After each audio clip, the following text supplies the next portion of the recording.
Bener nggak sih kalau perempuan sekarang itu lagi banyak banget yang mengalami namanya trust issue. Jadi dia nggak gampang percaya sama orang gitu ya.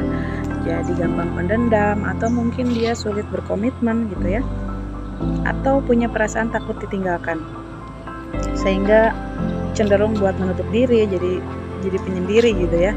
Dan susah buat untuk membangun hubungan yang serius.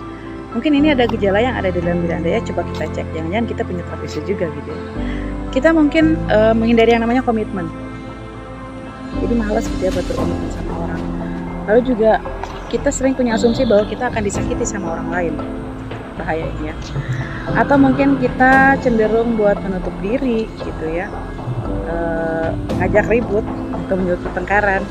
Kita tiba-tiba overprotective sama orang. Nah, bisa jadi trust issue ini disebabkan oleh pengkhianatan oleh pasangan gitu ya, konflik dengan orang tua, dengan keluarga, atau mungkin mengalami penolakan sosial. Bisa juga dari pengalaman pahit masa lalu. Nah, apa sih dampaknya kalau kita keseringan menyimpan trust issue ini dalam diri kita bisa jadi overthinking.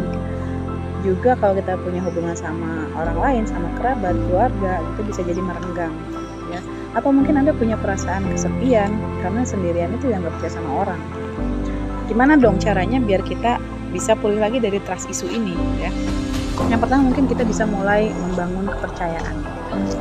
Tapi meskipun demikian kita nggak perlu buru-buru atau memaksakan diri buat membangun trust sama orang lain. Yang selanjutnya mungkin kita bisa mengkomunikasikan secara jujur setiap perasaan, pikiran yang kita rasakan ya. Lalu juga kita perlu membedakan antara kepercayaan sama kontrol. Nggak semua hal bisa kita kendalikan. Kita cukup bisa percaya sama orang, tapi kita nggak bisa tuh mengendalikan orang harus percaya gitu ya. Nah, yang selanjutnya kita bisa lah mungkin mempertimbangkan diri buat terapi kalau memang itu diperlukan. Hubungi pihak profesional kalau memang itu dirasa perlu.